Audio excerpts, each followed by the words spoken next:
आज 16 दिसंबर है। आज ही के दिन पूर्वी पाकिस्तान का अस्तित्व खत्म हो गया था और बांग्लादेश के रूप में ग्लोब पर एक नए राष्ट्र का उदय हुआ था। विजय का श्रेय भारतीय सेना को जाता है, लेकिन विजय की सूत्रधार थी आयरन लेडी और उस वक्त की देश की प्रधानमंत्री इंदिरा गांधी। 14 दिनों के उस युद्ध इतिहास पर एबीपी न्यूज टेलीविजन इतिहास के सबसे सफल शो प्रधानमंत्री में एक खास एपिसोड प्रसारित कर चुका है। आज उसी शो के कुछ हिस्से बिनकर चुनकर हम आपके लिए लाए हैं ताकि आप भी हिंदुस्तान के इस गौरवशाली इतिहास और इंदिरा गांधी के उन सख्त तेवरों के बारे में जान सकें। देखिए हमारी ये बेहद दिलचस्प रिपोर्ट।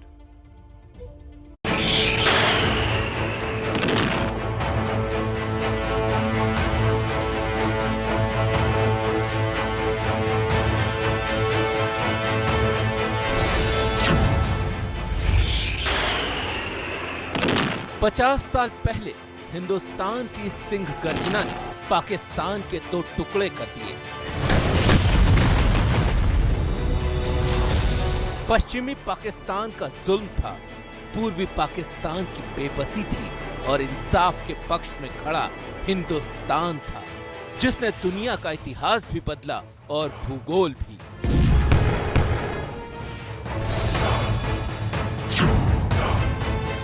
कुछ ही घंटे पहले पाकिस्तानी हवाई जहाजों ने हमारे अमृतसर, पठानकोट, श्रीनगर, अवंतीपुर, उत्तरलाई, जोधपुर, अंबाला और आगरे के हवाई अड्डों पर बमबाजी की। मुझे जरा भी संदेह नहीं है कि विजयी भारत की जनता की, भारत की बहादुर सेना की होगी।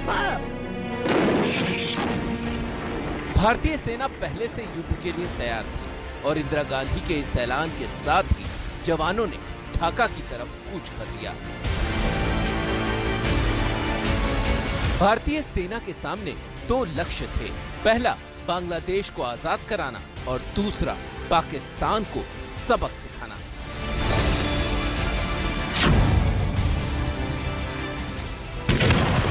पूर्वी मोर्चे पर थल सेना कमान संभाले हुए थी, तो पश्चिमी मोर्चे पर भारतीय नौसेना ने ऑपरेशन ट्राइडेंट शुरू कर दिया।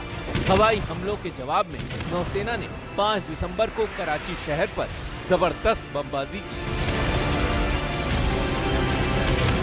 हमला इतना जोरदार था कि कराची बंदरगाह कई दिनों तक आग की लपटों में झुलसता रहा। युद्ध के शुरुआती 4 दिनों में भारत को कई कामयाबियां मिली, लेकिन भारत पर अमेरिका की तरफ से युद्ध रोकने का जबरदस्त दबाव पड़ने लगा। लेकिन इंदिरा गांधी उस दबाव में नहीं आई और उन्होंने 6 दिसंबर को एक ऐसा ऐलान कर दिया जिसने ताबूत में आखिरी कील का काम किया।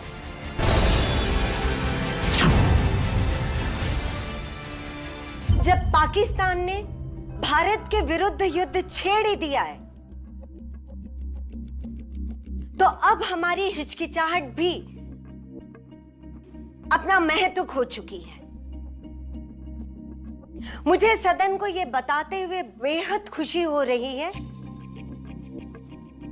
कि भारत सरकार ने वर्तमान स्थिति और बांग्लादेश की सरकार के लगातार अनुरोध पर बहुत सावधानी पूर्वक विचार करके गण प्रजातंत्रीय बांग्लादेश को मान्यता देने का निश्चय किया है।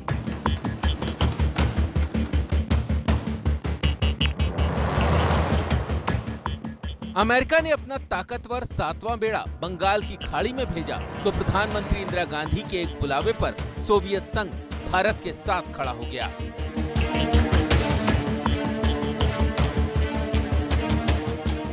कूटनीति की पिच पर कामयाबी मिली तो युद्ध के मैदान में तत्कालीन थल सेना अध्यक्ष जनरल मानिक शॉ ने पाकिस्तानी सेना को 2 विकल्प दिए, हारो या सरेंडर करो।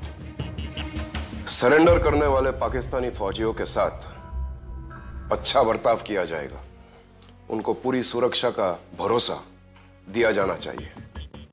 तब अमेरिका की गोद में खेलने वाले पाकिस्तानी सेना के लेफ्टिनेंट जनरल ए.के. नियाजी ने सरेंडर से इनकार कर दिया। ढाका जीतने के लिए भारत की फौज को मेरी लाश पर से गुजरना होगा। उन्हें मेरी छाती के ऊपर से अपने टैंक गुजारने होंगे। पाकिस्तानी सेना के हौसले पस्त हो रहे थे। सेना ने ढाका को 3 तरफ से घेर लिया था। 14 दिसंबर को भारतीय सेना ने ढाका में पाकिस्तान के गवर्नर के घर पर हमला कर दिया। उस वक्त वहां पाकिस्तान के सभी बड़े अधिकारी गुप्त मीटिंग के लिए इकट्ठा हुए थे। इस हमले से पाकिस्तानी फौज के हौसले पस्त हो गए। जनरल नियाजी ने तुरंत युद्ध विराम का प्रस्ताव भिजवा दिया, लेकिन आर्मी चीफ सैम मानेकशॉ ने साफ कर दिया कि अब पाकिस्तान घुटनों के बल रेंग कर जाएगा, यानी सरेंडर करके।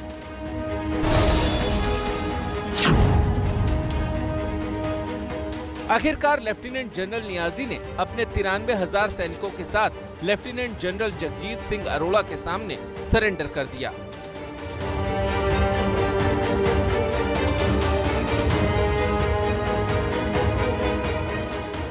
दुनिया के इतिहास में ये अब तक का सबसे बड़ा सरेंडर था और इंदिरा गांधी के नाम सबसे बड़ी जीत, जिसे पाकिस्तान कभी नहीं भूल पाएगा। Dhaka is now the free capital of a free country. The instrument of surrender was signed in Dhaka at 16:31 hours Indian Standard Time by Lieutenant General A.A.K. Niazi on behalf of the Pakistan Eastern Command. Indira Gandhi चाहती तो लगे हाथ पश्चिमी मोर्चे पर भी पाकिस्तान को धूल चटा सकती थी, लेकिन उन्होंने एक तरफा युद्ध विराम का ऐलान कर दिया ताकि दुनिया में संदेश जाए कि भारत किसी को बेवजह नहीं छेड़ता और जो हमें छेड़ता है उसे ये देश फिर कभी नहीं छोड़ता।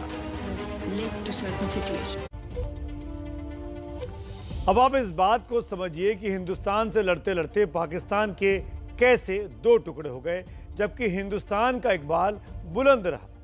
हिंदुस्तान ने लोकतंत्र को अपनाया तो देश के हर क्षेत्र को समान रूप से तरजीह दी गई।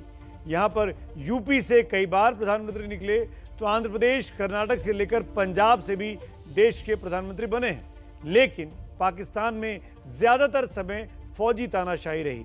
यहाँ तक कि 1971 के चुनाव में शेख मुजीबुर रहमान की आवामी लीग को स्पष्ट बहुमत मिला। बावजूद पश्चिमी पाकिस्तान के नेता उनको नेतृत्व देने के लिए तैयार नहीं हुए थे और यहीं से वो अलगाव का, बिखराव का बीज पैदा हुआ। भारत में कई भाषाएं हैं, लेकिन हिंदुस्तान ने किसी एक भाषा को सब लोगों पर कभी नहीं थोपा। सबको अपनी अपनी भाषाओं को मानने, फैलाने, उस पर बात करने की पूरी इजाज़त है। जबकि पूर्वी पाकिस्तान के बांग्ला भाषियों पर पाकिस्तान ने उर्दू को थोपने की कोशिश की, थोप ही दिया था। भाषा को लेकर यह घुटन बांग्लादेश बनने का एक बहुत बड़ा कारण बनी। जहां भारत ने खुद को एक सेकुलर राज्य बनाया, यानी किसी भी धर्म से भेदभाव नहीं होगा, सभी को सब धर्म को मानने की इजाज़त होगी, लेकिन पाकिस्तान एक इस्लामिक देश बना जो धर्म के नाम पर इस कदर सिकुड़ता गया कि 24 साल में वो 2 हिस्सों में टूट गया। पूरब में बांग्लादेश बन गया और पश्चिमी पाकिस्तान आज का पाकिस्तान बन गया।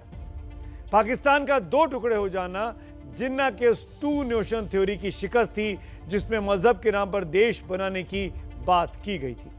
लेकिन बांग्लादेश का बनना बताता है कि मजहब के नाम पर उन्माद फैलाने वाले देश को एक नहीं रख पाते हैं। इंदिरा गांधी ने बांग्लादेश को पाकिस्तानी अत्याचारों से मुक्ति दिलाई थी, इसीलिए दुनिया उनका नाम बहुत अदब से लेती है। लेकिन हमारे देश में आज इंदिरा गांधी के नाम पर सियासी संग्राम छिड़ गया। कांग्रेस का आरोप है कि आज की सरकार, यानी मोदी सरकार, जानबूझकर इंदिरा गांधी के योगदान को भुला रही है। जब मेरी जान जाएगी तो मैं कह सकती हूँ कि एक एक खून का खतरा जितना मेरा है, वो एक एक खून एक भारत को जीवित करेगा।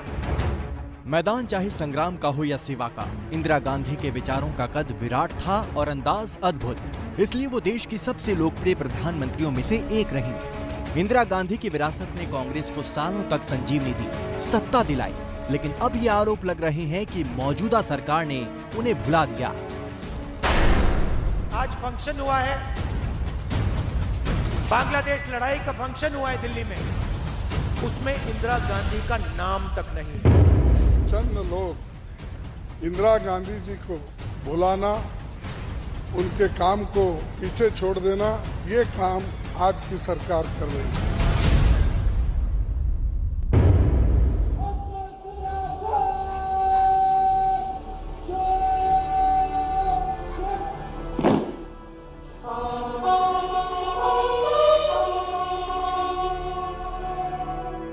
देश विजय दिवस की 50वीं वर्षगांठ मना रहा है। दिल्ली में शहीदों को श्रद्धांजलि दी गई। लेकिन कांग्रेस का आरोप है कि जिसकी वजह से ये विजय मिली, केंद्र सरकार ने उसी को भुला दिया। न दिल में जगह दी जा रही है, न दिल्ली के कार्यक्रमों में। आज फंक्शन हुआ है,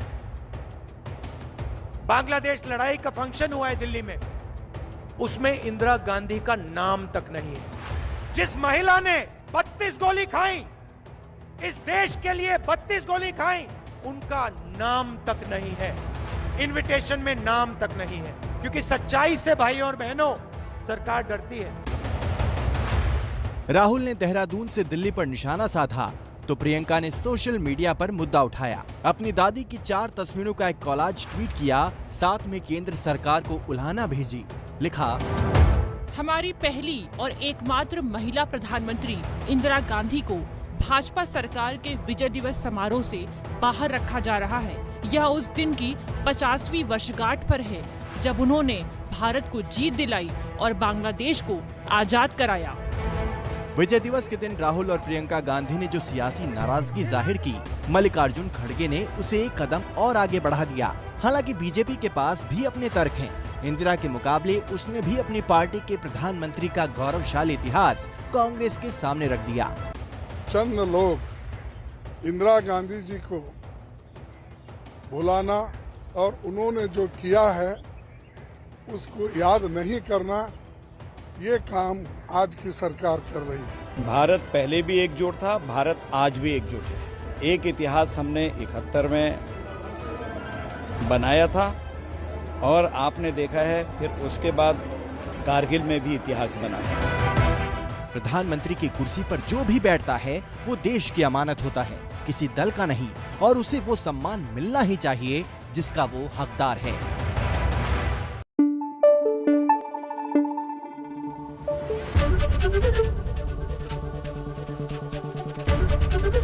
ABP न्यूज़ आपको रखे आगे।